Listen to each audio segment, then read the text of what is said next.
आचार्य श्री के डोंगरगढ़ में हुए थे और इस समय भी आचार्य श्री डोंगरगढ़ में ही विराजमान है।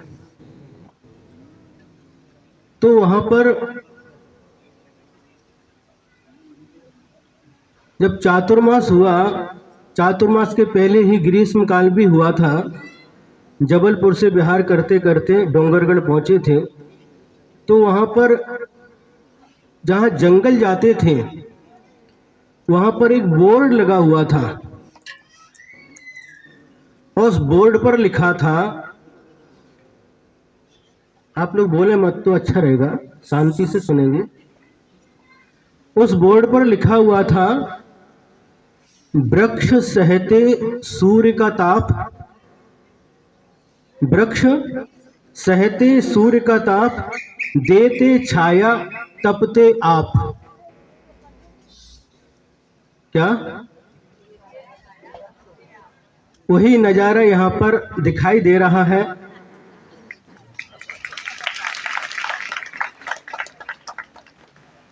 कोई पेंडाल नहीं है,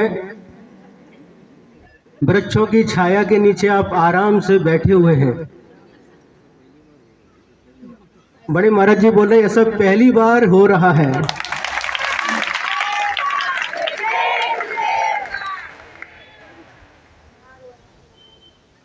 और वह भी अक्की बाट में।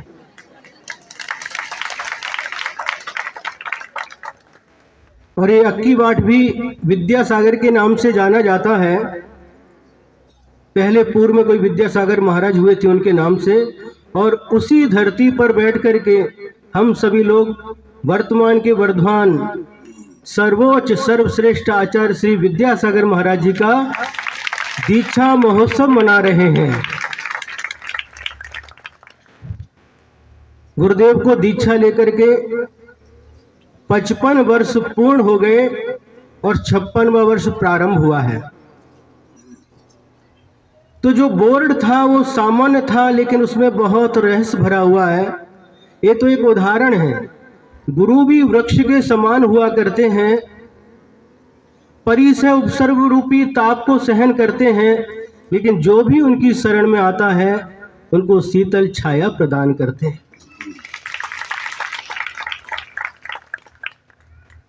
संसार के ताप से मुक्ति दिलाते हैं, संसार के दुखों से मुक्ति दिलाने का मार्ग बताते हैं और सच्चे सुख का मार्ग बता करके सभी भव्यात्माओं के ऊपर कृपा बरसाते हैं। तो ऐसे कई बार गुरुदेव के चरणों में लंबा प्रवास रहा, लगभग 18 वर्षों का।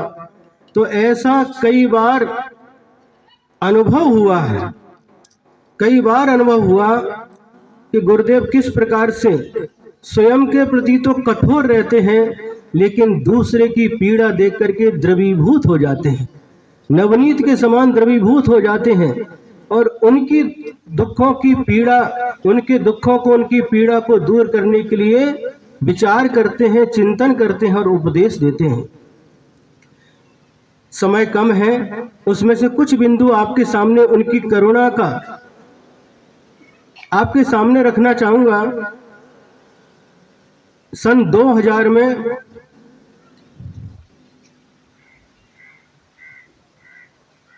उन्नीस में हम सभी की दीक्षा हो गई 23 महाराज की। उसके बाद इंदौर में गोमटगिरी में चातुर्मास हुआ। चातुर्मास के बाद पुनः जो इंदौर शहर है वहां पर संवत्सरण विधान हुआ और उसके बाद में वहां पर नियम सागर महाराज जी भी आए थे बड़वा चातुर्मास करके। तो महाराज जी का वहां से गिरनार के लिए बिहार हुआ और आचार्य श्री नेमावर आए। नेमावर से फिर करेली पंचकल्याणक के लिए बिहार हुआ। करेली पंचकल्याणक करके छिंदवाड़ा गए, वहां पर पंचकल्याणक हुआ और वहां से आचार्य श्री ने 2 मुनि महाराज, मुनि श्री अपूर्व सागर जी और मुनि श्री सुपार्व सागर महाराज जी को दक्षिण की ओर बिहार करने के लिए आदेश दिया। 2 महाराज वहां से बिहार करके दक्षिण की ओर आए। बाकी जो संघ था लगभग 41 महाराज थे, बिहार करते करते अमरकंटक पहुंचे। ग्रीष्म काल वहां पर व्यतीत हुआ और उसी बीच में आचार्य श्री को ज्ञात हुआ कि राजस्थान में दुष्काल पड़ा हुआ है। और बिना भोजन बिना पानी के पशुओं का जीवन दुष्कर हो रहा है। कई पशु, कई गाय भूख के कारण से अपने प्राणों को छोड़ रहे हैं। जब आचार्य ने ये सुना तो उस समय आचार्य के उपदेश से एक ट्रेन भर करके लगभग 1200 गाय थी राजस्थान से, उनको यहाँ पर पेंड्रा स्टेशन है अमरकंटक के पास में, वहां पर लाया गया। आचार्य भी पूरे संघ के साथ अमरकंटक से बिहार करके पेंड्रा पहुंचे और स्वयं स्टेशन पर जाकर के उन सब गायों को देखा और आचार्य ने उपदेश दिया, लोगों को प्रेरणा दी कि इन गायों को जो गरीब लोग हैं उनको एक दो जितनी पालन कर सकते हैं उनको देना और शाकाहार का नियम देना उनको, और इसके साथ साथ निर्व्यसनी बनाना है। इससे उन गायों की भी रक्षा होगी और इन परिवार का भी पालन होगा। और वैसा ही हुआ। उन 1200 गायों को उस गरीब जनता के लिए वितरित किया गया और सभी ने, जो उस समय वहां की जनता थी, बहुत प्रसन्नता के साथ उन गायों को लेकर के गई। सभी को आचार्य का आशीर्वाद प्राप्त हुआ। तो ऐसी करुणा जो उनके अंदर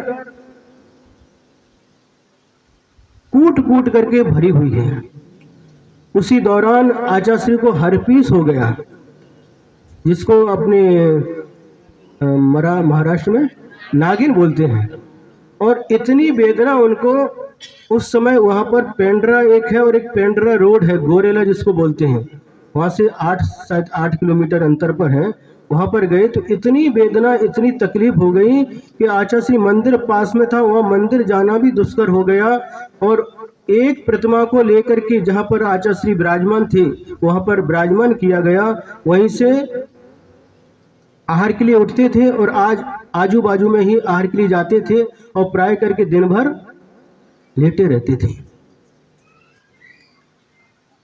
बहुत सारे लोग, बहुत सारे वैद्य, बहुत सारे भक्त औषधियां लेकर के आते थे, तो उन औषधियों को, उनकी भावना थी सब रख करके एक तरफ किस किस की औषधि देंगे।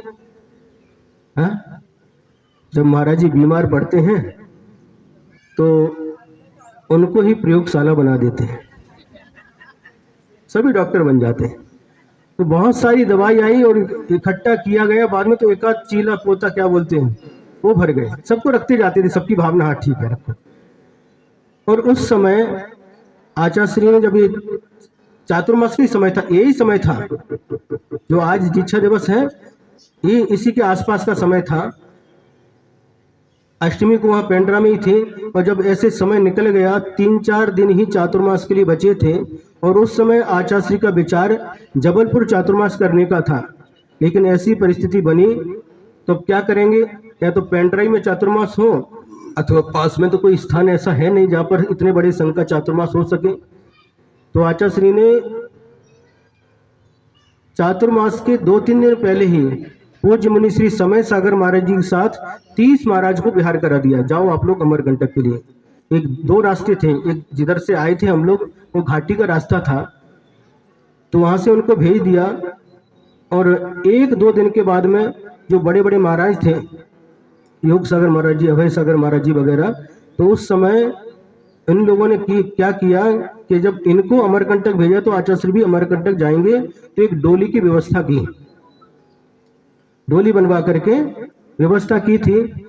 और 1-2 दिन के बाद ही 13 के दिन, शायद चतुर्दशी की स्थापना होती, 13 या 12 के दिन की बात है, और आचार्य निकले, आचार्य डोली में बैठेंगे, हाँ देखते हैं, और करके निकले तो सीधे 11 किलोमीटर जाकर के रुके। दूसरे दिन चतुर्दशी थी, तो वहां पर आहार के लिए कुछ 5-6 किलोमीटर पर वहां पर जाना था। वहां जाकर के सभी महाराज, प्रशांत सागर महाराज जी, सभी महाराज, हम लोग सब बैठकर, हम भी आचार्य के साथ ही थे उस समय, लगभग 11-12 कितने महाराज थे याद नहीं, और सब बैठ करके उस समय आचार्य को प्रतिक्रमण सुना रहे थे। आचार्य लेट करके प्रतिक्रमण सुने और बाद में फिर बिहार करके अमरकंटक पहुंच गए। और अमरकंटक पहुंचने के बाद दूसरे ही दिन उनका समय हुआ था। 2 महीने में आचार्य श्री केशरोच करते हैं, एक आहार करके दूसरे दिन ही केशरोच किया।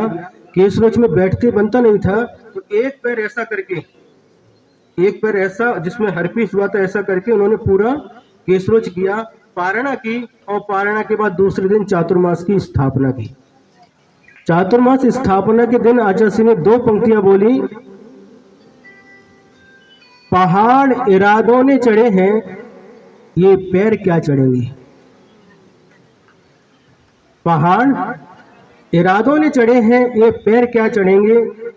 मतलब इरादा इतना उनका मजबूत था कि उस रोग के बाद, पीड़ा के बाद भी विहार करते करते लगभग 35 या 40 किलोमीटर अमरकंटक पहुंच गए। वहां पर चातुर्मास हुआ, और पूरे चातुर्मास में, उस चातुर्मास में कोई क्लास नहीं। आचार्य श्री को प्रतिदिन एक काढ़ा दिया था वैद्य ने, तो उसका नेपकिन में गीला करके निचोड़ करके उनका सेक करते थे। तो पूरा चातुर्मास इस प्रकार से निकल गया। तो एक करुणा का एक पहला उदाहरण आपके सामने रखा। दूसरे के लिए तो इतने मधुर, इतने मृदु हो जाते हैं, लेकिन अपने प्रति हमेशा कठोर रहते हैं। दूसरा उदाहरण एक और याद आता है। बिहार करते करते बीनावारा चातुर्मास के बाद जबलपुर की ओर बिहार हो रहा था, तो बीच में कटंगी गांव पड़ा। कौन सा? कटंगी। और उस कटंगी में 4-5 दिन प्रवास था। आचार्य श्री को दांत में बहुत दर्द था, बहुत दर्द था। और एक दिन रात को अचानक 12 बजे के आसपास, 12-1 बजे के आसपास हमारी तबीयत बिगड़ी और उल्टी हो गई। उल्टी हो गई तो बाहर उल्टी हुई तो प्रसाद सागर महाराज जी आचार्य श्री के पास में थे। आचार्य श्री ने पूछा जाकर के, देखो कौन है। आचार्य श्री को नींद नहीं लगी थी, दांत में दर्द था, भयंकर दर्द था। तो महाराज जी बाहर आए, उन्होंने बताया ऐसे ऐसे महाराज जी को उल्टी हुई है, अभिनंदन सागर जी को। तो आचार्य श्री ने इशारा किया, अमृत धारा सुंघाओ। तो वो अमृत धारा लेकर के आए, सुंघाया। रात निकल गई। सुबह जब भक्ति में गए तो भक्ति में हम पीछे थे। आचार्य श्री ऐसे हाथ रख कर के, दांत के ऊपर हाथ रख करके बैठे थे, उनको दर्द था। पास में बुलाया, क्या हुआ था रात को, पूछने लगे। उनकी पता नहीं, आचार्य श्री अचानक घबराहट हुई और उल्टी हो गई। अभी कैसा? अभी ठीक लग रहा है। मतलब उनको स्वयं पीड़ा है, उनको स्वयं दर्द है, अपने दर्द को भूल करके दूसरे के दर्द के बारे में पूछ रहे हैं। ये तो जब व्यक्ति को पीड़ा होती है तो अपने पीड़ा के सामने कुछ भी दिखाई नहीं देता, उसी ओर दृष्टि रहती है।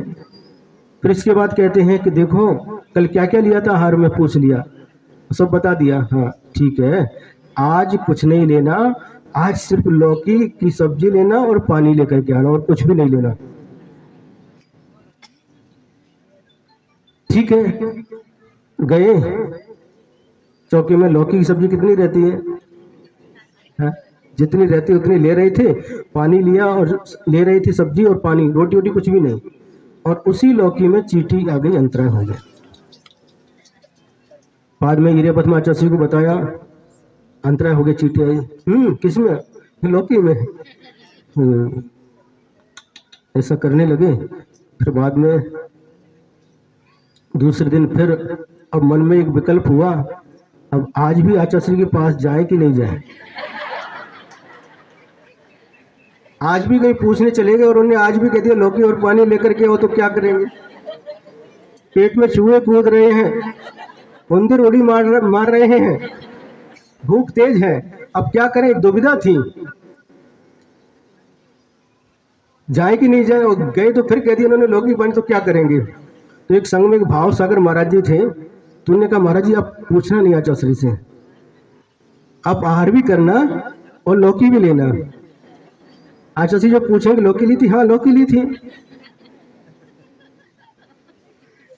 तो वैसे ही किया, पूछने नहीं गए, आहार किया।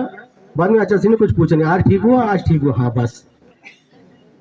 तो ऐसे बहुत सारे उदाहरण, कितना बड़ा संघ है, कितने साधु हैं, सैकड़ों साधु हैं, सैकड़ों आर्का हैं, ब्रह्मचारी ब्रह्मचारिणी कितने सारे हैं। उन सब के बारे में उनके प्रति हमेशा, और उनके प्रति नहीं, प्राणी मात्र के प्रति उनके अंदर हमेशा दया का भाव, करुणा का भाव बना रहता है। ये स्वयं प्रत्यक्ष अनुभव किया है, कई बार, एक बार नहीं कई बार ऐसा अनुभव किया है।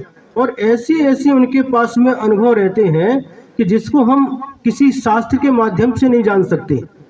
एक बार भयंकर गर्मी में अमरकंटक की ओर विहार हो रहा था और एक अपने संग विशाल सागर महाराज जी हैं, जो भी वीर सागर महाराज जी के साथ में हैं। उनको शुरू में अंतराय हुआ था और विहार करते करते आए, वहाँ पर जैन समाज नहीं थी। एक स्कूल था और स्कूल में एक दो रूम ऐसे थे जो नए बने थे, उसमें पानी मार रहे थे, ठंडे थे। चतुर्दशी थी, उस दिन भी प्रतिक्रमण किया।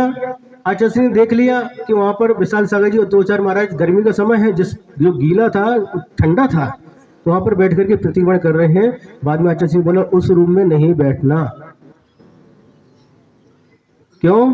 क्योंकि अभी तो अच्छा लगेगा, लेकिन जब विहार करेंगे तो वो गर्मी सहन नहीं होगी।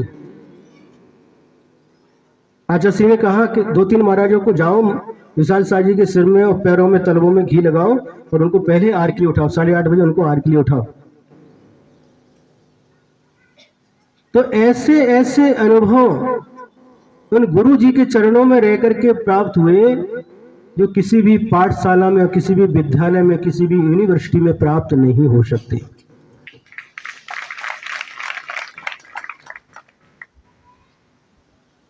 हम सबका इतना पुण्य है, कैसे महान गुरु के युग में हम सबका जन्म हुआ है। वो भाग्यशाली हैं जो ऐसे गुरु के दर्शन अपनी आंखों से करते हैं, उनका आशीर्वाद प्राप्त करते हैं, उनके चरणों की रज को लेकर के अपने सिर पर धारण करते हैं, उनको आहार देने का सौभाग्य प्राप्त करते हैं। वो सभी लोग धन्य हैं, धन्य हैं।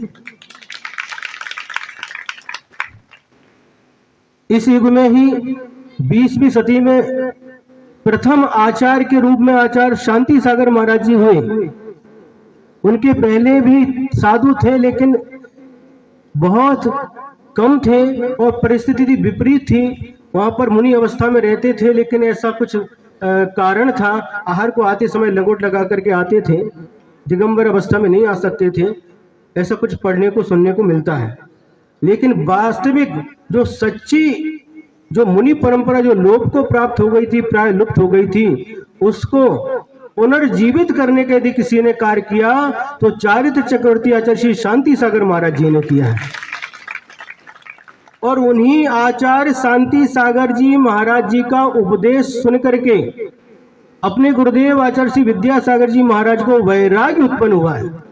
शायद बहुत कम लोगों को यह बात पता होगा। 1954 या 53 की बात है, सेठवाल में पंचकल्याणक हुआ था। सेठवाल में जो आश्रम है और आश्रम के चारों ओर परिक्रमा में जो 24 ही है, उस 24 तीर्थंकर भगवान की प्रतिमाओं का पंचकल्याणक चारित्र चक्रवर्ती आचार्य शांति सागर महाराज जी के कर कमलों से हुआ था। और उसी पंच कल्याणक को देखने के लिए बहुत दूर दूर के लोग आए थे। और उस पंच कल्याणक को देखने के लिए जो आचार्य श्री, जो समय विद्याधर बालक के रूप में थे, 9 वर्ष की अवस्था थी, अपने माता पिता भाई के साथ में उस पंच कल्याणक को देखने के लिए आए थे। और 5-6 दिन तक वहीं पर उनका प्रवास था। तो उस समय आचार्य शांति सागर महाराज जी ने एक कथा सुनाई थी, और वो कथा आज भी आचार्य श्री को याद है। 2-3 बार हमने आचार्य श्री के मुख से वो कथा सुनी। तो ऐसे महान गुरु चारित्र चक्रवर्ती आचार्य शांति सागर महाराज जी के उपदेश सुन करके उनके मन में वैराग्य उत्पन्न हुआ, और आगे चल करके उन्हीं शांति सागर महाराज जी की परंपरा में आचार्य वीर सागर महाराज जी हुए, उनके शिष्य आचार्य शिव सागर महाराज जी हुए, और उन्हीं शिव सागर महाराज जी से दीक्षित आचार्य ज्ञान सागर महाराज जी हुए। और उन ज्ञान सागर महाराज जी से क्या बोलो ना, आचार्य श्री विद्यासागर महाराज जी का जन्म हुआ है।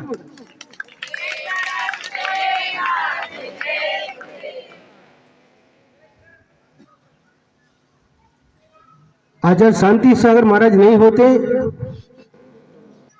तो वीर सागर जी नहीं होते, आचार्य वीर सागर जी नहीं होते तो आचार्य शिव सागर जी नहीं होते, आचार्य शिव सागर जी नहीं होते तो आचार्य ज्ञान सागर जी नहीं होते, और आचार्य ज्ञान सागर जी नहीं होते तो आचार्य श्री विद्यासागर महाराज जी नहीं होते, और आचार्य विद्यासागर जी नहीं होते तो नियम सागर महाराज जी भी नहीं होते, और निर्यापक मुनि श्री नियम सागर जी नहीं होते तो आप लोग भी आज अक्की बाट में यहाँ पर नहीं होते। बराबर है कि नहीं? तो बहुत, क्योंकि समय बहुत सीमित है, प्राय करके ऐसे ही होता है, जब विशेष कार्यक्रम होता है तो समय कम पड़ता है। लोग कह रहे थे, परसों की बात है, महाराज जी के पास गए, महाराज जी को याद नहीं था, उनके आचार्य श्री का दीक्षा दिवस आ रहा है, कब है? 2 दिन बीच में है। अच्छा, तो यहाँ पर हॉल में ही करेंगे, हॉल में जनता कैसे समाएगी? बाहर के लोग तो इतने आएंगे कि जनता कैसे समाएगी? तो महाराज जी ने कहा, फिर वहां पर किसी दत्तवार का एक था दर्शन, उन्हें बताया यहाँ पर जो क्या गुड़ी बोलती है इसको, गुड़ी विद्यासागर गुड़ी के पास में स्कूल है, वहाँ पर जगह है। दूसरे दिन महाराज जी, यहाँ के जो ट्रस्टी कमेटी के लोग महाराज जी को लेकर के आए, जगह दिखाई, और यहाँ पर कार्यक्रम फिक्स हो गया। 1-2 दिन में इतनी जनता इकट्ठी हो गई। यदि 8 दिन पहले प्रचार होता तो स्कूल आपका छोटा पड़ता था। आचार्य श्री का 50वां दीक्षा दिवस मनाने के लिए कुंथलगिरी से बिहार करके सदलगा आए थे। वहां पर जो माहौल था, वहां की जो जनता थी, जनता समा नहीं रही थी, बैठने के लिए जगह नहीं। उसके बाद में सांगली में एक बार हुआ, और सांगली के बाद एक बार दत्तवाड़ में भी हुआ, और उसके बाद लॉकडाउन क्या क्या वो चालू हो गया। कोरोना के कारण से 3-4 साल नहीं हो पाया। पिछली साल 13 में भी हुआ था, लेकिन इस बार यह अवसर अक्की बाट वालों को प्राप्त हुआ है। कौन ताली कौन बजा रहे? अक्की बाट वाले हैं सभी लोग। हाँ, बहुत अच्छा है।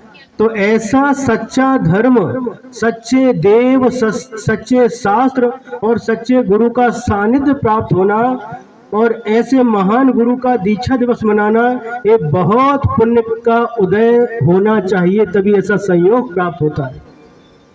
ऐसे संयोग प्रत्येक व्यक्ति को प्राप्त हो, प्रत्येक व्यक्ति के जीवन में सद्धर्म रूपी दीप प्रज्वलित हो, सभी के जीवन में सम्यक दर्शन प्राप्त हो, सभी जीव आत्मा का कल्याण कर सकें। यह जैन धर्म आत्मा का कल्याण करने का है, आत्मा का कल्याण करने का मार्ग बताता है।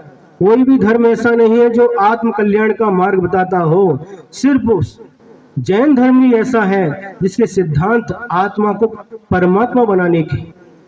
प्रत्येक आत्मा परमात्मा बन सकता है, प्रत्येक आत्मा के अंदर परमात्मा बनने की, भगवान बनने की शक्ति विद्यमान है, ऐसी कोई घोषणा करता है तो मात्र वह जैन धर्म ही है। तीर्थंकर भगवंतों की वाणी ही है। प्रत्येक देव कहते हैं कि मैं देव हूँ, तुम भक्त बन करके रहो, मैं भगवान तुम भक्त। लेकिन हमारे भगवान कहते नहीं, तुम्हारे अंदर भी भगवान बनने की शक्ति है, तुम भक्त बन करके नहीं रहना। भक्त हो अभी, लेकिन तुम भी भगवान बनने का पुरुषार्थ करना। भगवान बनना अच्छा लगता है कि नहीं? हा? तो यह मार्ग भगवान बनने का मार्ग है, भगवान बनने का मार्ग है, भगवत पद प्राप्त करने का मार्ग है। और जिस जीव को ये प्राप्त हो जाता है, वह एक न एक दिन इस भगवत पद को प्राप्त कर लेता है, भगवान बन जाता है। अभी विश्राम के लिए एक रूम में गए थे, वहां पर लिखा था ज्ञान हेच अमृत, इतनी बात लिखा था, ज्ञान हेच अमृत, ज्ञान ही अमृत है। हमने उसके साथ एक पंक्ति और जोड़ दी, अज्ञान हेच विष, अज्ञान ही विष है और ज्ञान ही अमृत है। कौन सा ज्ञान? जो हमें आत्मा के कल्याण के मार्ग पर ले जाए। कौन सा ज्ञान?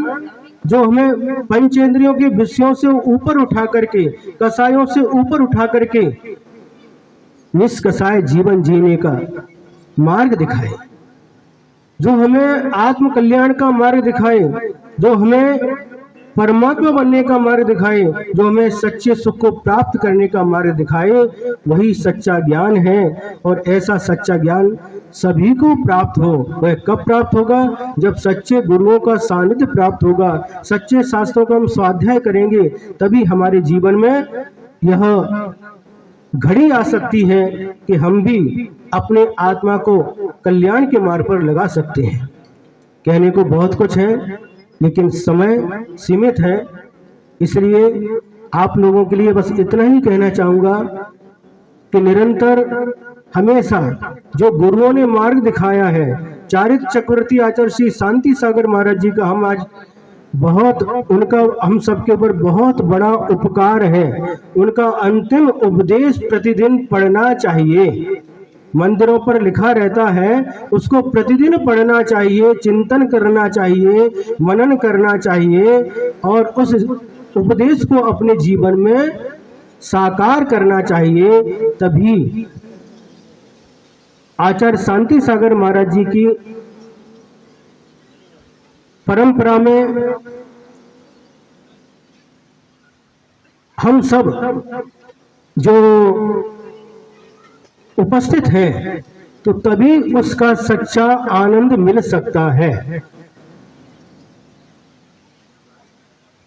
सीमित समय होने के कारण से अधिक कुछ नहीं कहते हुए बहुत सारे लोग चातुर्मास के लिए आए हैं, निवेदन कर रहे हैं। सांगली, कोल्हापुर, भेलगांव, गौरवाड़, हरोली, दत्तवाड़, समडोली और जुगोड़, सदलगा, बोरगांव,